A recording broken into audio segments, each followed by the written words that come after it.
The struggle in the states between the races has always been bloody, but it has been one-sided.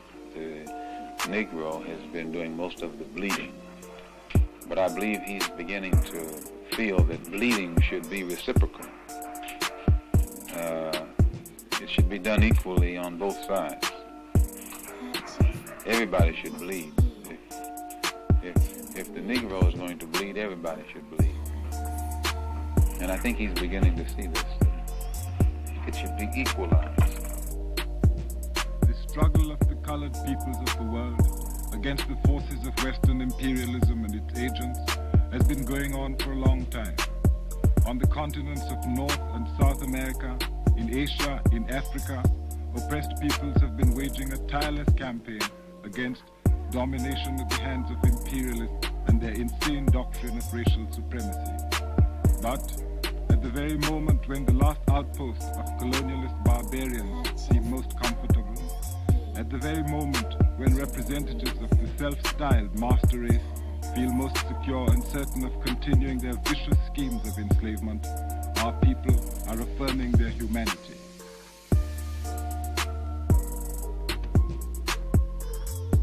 We are demanding an end to centuries of exploitation. We are proving that imperialism, far from being invincible, is now on its last leg. Indeed, throughout the world, the colored peoples are mobilizing and uniting their ranks to intensify and to speed up the certain death of colonialism and neo-colonialism. We are pre-final showdown with the well-known enemies of human rights and human dignity. Today, intimidation through fear and the reign of the Ku Klux Klan is facing destruction. And what is the actual situation in the United States, where over 20 million colored people virtually live as a colonized nation under racist and economic oppression? Well, for the past 10 years, the struggle in America has been confined to what has been projected to the public as a civil rights struggle. And in that context, it has remained a domestic problem. It has remained within the jurisdiction of the United States. And as such, it has been impossible for the Afro-Americans or American Negroes to try and enlist the support of other dark-skinned people who are being oppressed the world over in that struggle. And the difference now in the direction that the struggle is taking from the direction that the struggle has been going in the past, there are many of our people who are thinking more deeply and more broadly and are beginning to see the importance of lifting it out of the national context or out of the domestic context or beyond the jurisdiction of the United States government. And the only way this can be done is by internationalizing the problem and putting it at a level where it can be taken into the United Nations. And then all of the other independent nations on this earth can involve themselves in our struggle and support us. And the only way by which this can be done, instead of it being called civil rights in the future, we're going to have to label it a human rights struggle or the struggle for human rights. And as such, we can then take it into the United Nations through the avenues that have been set up by the United Nations Commission on Human Rights. We can take our problem before the United Nations in the same manner that the problem of South Africa, Angola, Mozambique, Hungary, the Arab refugee problem, it becomes a world problem. And as a world problem, then the Afro-American or the so-called Negroes equal results because it's not left up to the one who's responsible for it anymore, but it's put at a level where the whole can see that our plight is wrong. It stood in our path in the past. It also makes a difference in the leadership. Those who have been posing as leaders of our people in America in the past, they can pose on this local stage where Uncle Sam is the master of the show and can prop them up and make them look good or make them look better than they actually are by giving them token gains and building them up an image. But when they step onto the international stage or the world stage, then Uncle Sam can't prop them up anymore. And their ability or lack of ability becomes exposed. And if they can lead us forward, they remain leaders. But if they can't, then they have to step aside, and more qualified and bona fide leaders step up from the masses of our people, and then we get faster progress, we get more results. Malcolm X came from the masses as a genuine leader of his people. He was well aware of the false divisions planted between them, for he himself had overcome many of these artificial barriers to emerge as a voice which raised our strongest demands for freedom and justice in America. This man combined his recognition of the chief enemy of the African and Afro-American people with an objective knowledge of where our strength lay. He talks about the black intellectual, he talks about education, revolutionary education, he talks about the tasks of our women. Well, in the past, the Afro-American or American Negro intellectual perhaps permitted himself to be used in a way that wasn't really beneficial to the overall Afro-American struggle. But I think today these intellectuals have begun to undertake a new appraisal of the problem, looking at it as it actually is, and are beginning to see it more in the international context and the relation that it has with the African struggle. And the African intellectual is beginning to look at the problem in the African context and see that what might be good in one country, in order for it to be used in another country, has to be rearranged. You take African socialism. Many of the African intellectuals that have analyzed the approach of socialism are beginning to see where the African has to use a form of socialism that fits into the African context, whereas the form that is used in a European country might be good for that particular European country. It doesn't fit as well into the African context. So I think the African intellectual is making that contribution, and he's making it well.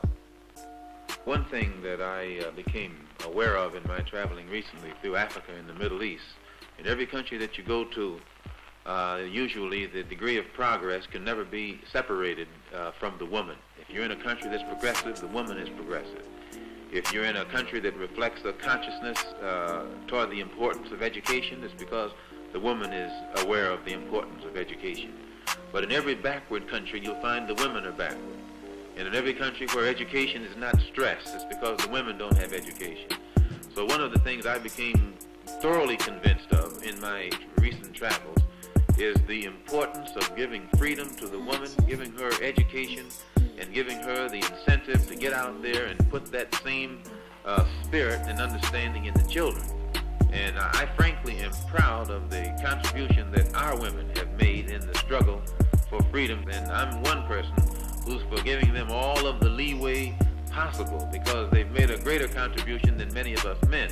And one of the best ways that they can help is to encourage the man, try and inspire him to be more militant, and turn him away from being non-violent and passive and meek and Uncle Tomish. Make him aware that the black woman wants to see her man be a man, instead of around here using religion as an excuse to be a coward, and some of the things that he's been reflecting here lately. Freedom by any means necessary was the battle slogan of Malcolm X, for he knew that in America, the condition of the vast majority of the 22 million black people is very close to the condition of 11 million Africans under the fascist South African regime. He also knew of the resources of the people of African ancestry outside of Africa. Time and time again, he called on our oppressed brothers everywhere to fight against the type of slavery which the United States imposes on all of us.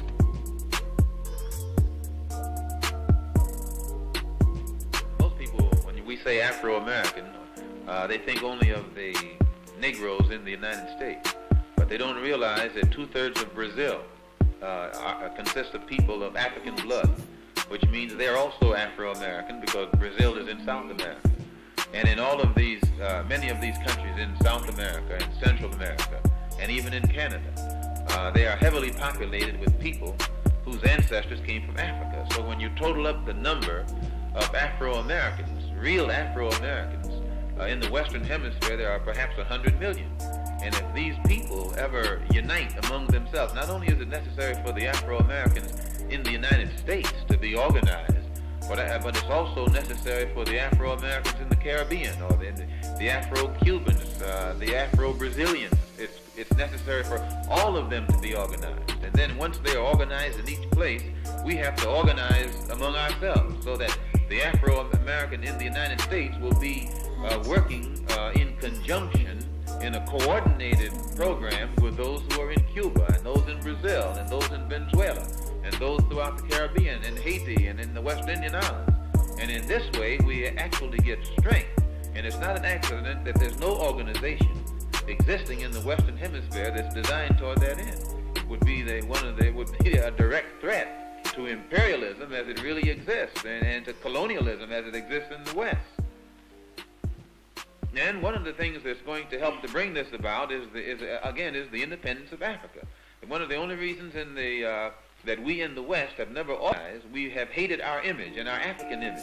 And because Africa has been in the hands of people who have created an image of Africa that's negative and hateful. And it has been hateful to us. We haven't wanted to identify with it. But now that Africa is getting independent and in a position to create its own image, and it's a positive image, those of us in the West look at the African image and see how positive it is. We begin to identify with it. We become proud of Africa, and we become proud of our African blood, our African heritage. And this is what is beginning to make the Africans in the Western Hemisphere today develop more race pride, and as this race pride develops, then it has a tendency to make us want to unite together and work together. And your Western imperialists and colonialists consider this to be a grave threat, more threat than communism or Marxism or socialism or anything else. The Africanism is what they consider to be the real threat. Yes, undoubtedly. One of the major elements of the center of Malcolm X's revolutionary strategy is solidarity, the natural solidarity which must be restored between the Afro-American and his African brother in their common fight against a common enemy. The Organization of Afro-American Unity sees the only hope for the black man in America in a strong Africa, and the necessity of the Afro-American becoming inseparably linked with the overall program that's existing on the African continent. The two problems must be solved together, and the two forces must go forward together. And so the Organization of Afro-American Unity has a program to link the Afro-Americans with the Africans, and the Africans with the Afro-Americans. When I say Afro-Americans, I mean those throughout the entire Western Hemisphere.